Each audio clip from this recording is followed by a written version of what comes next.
Grocery outlets such as NTUC FairPrice and RedMart are setting new purchasing caps for certain items. Supply chain businesses have reassured that their stock is still coming in and business should carry on as usual. Consumers can only buy $30 worth of vegetables and poultry and up to 30 eggs for each transaction. NTUC FairPrice says the new purchasing limits are meant to discourage reselling. Existing caps on paper products, instant noodles, pasta and rice still apply. The new limits come after news of a nationwide lockdown in Malaysia triggered another rush for groceries here. More than a third of Singapore's poultry comes from Malaysia. It's also a key source for vegetables and fish. FairPrice Group CEO Siak Kian Peng said while Malaysia is an important source for these items, it's not the only one. He adds that NTUC FairPrice has diversified its sources, a point which Labour Chief Ng Chee Meng also emphasised. We have diversified supplies around different parts of the world, in fact, and in our region as well. So in terms of supply of goods, I don't think it's an issue at all.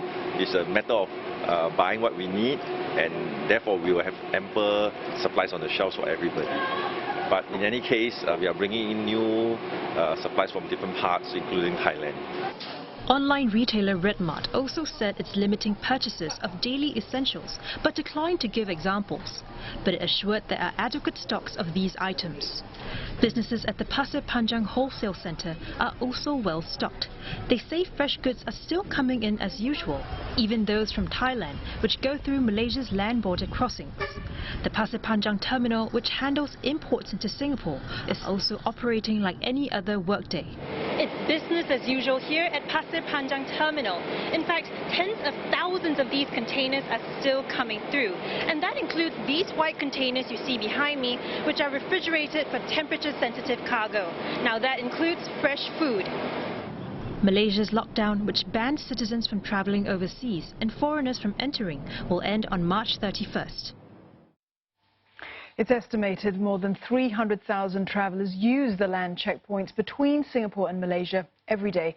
And Malaysia's lockdown has sparked uncertainty about whether exemptions will be granted and to what extent.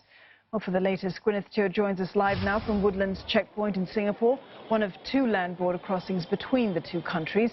Gwyneth, good evening. Just under 2 hours now before this lockdown kicks in. What's the situation at the causeway like now?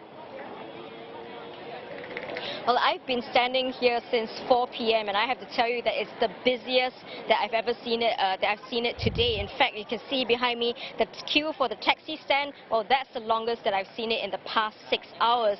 And in fact, everyone that you see behind me right now, they're coming back across the border because what happened this morning for a lot of Malaysians working in Singapore was that they came into work and their bosses told them to go back home, pack up enough stuff and make sure that they have enough to be in Singapore for the next 2 weeks. And that created a little bit of a traffic jam outside coming into Woodlands Checkpoint up until 3 p.m.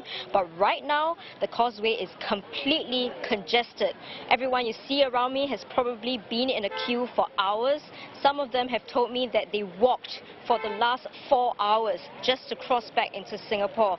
And they said they didn't want to get on a bus because one, the queues for the buses were extremely long, and secondly, they also didn't want to be caught in a traffic jam on the causeway. As you can see, probably the lines are extremely long. And of course, the situation is probably made worse by the fact, or compounded rather, by the fact that cross-border buses 160 and 170, which are operated by SBS Transit, well, the company has made the decision to stop that service as of around 7:30 p.m. as per a Facebook post that they made. And that's because, again, there was heavy congestion on the causeway and they didn't want to risk the buses not being able to make it back across the border into Singapore before midnight.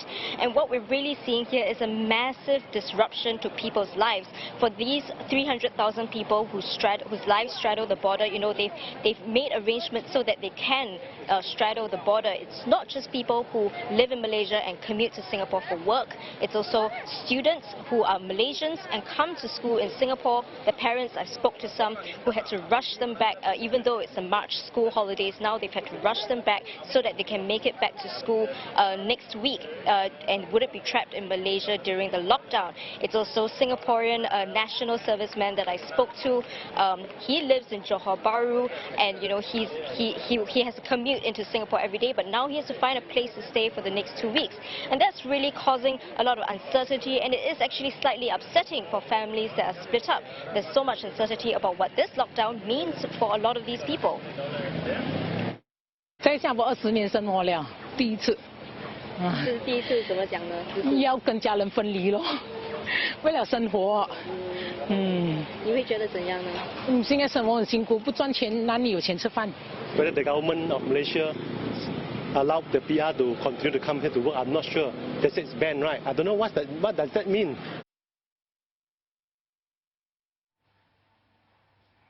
All right, thank you very much, Gwyneth, for that. And she was speaking to us live from the Causeway.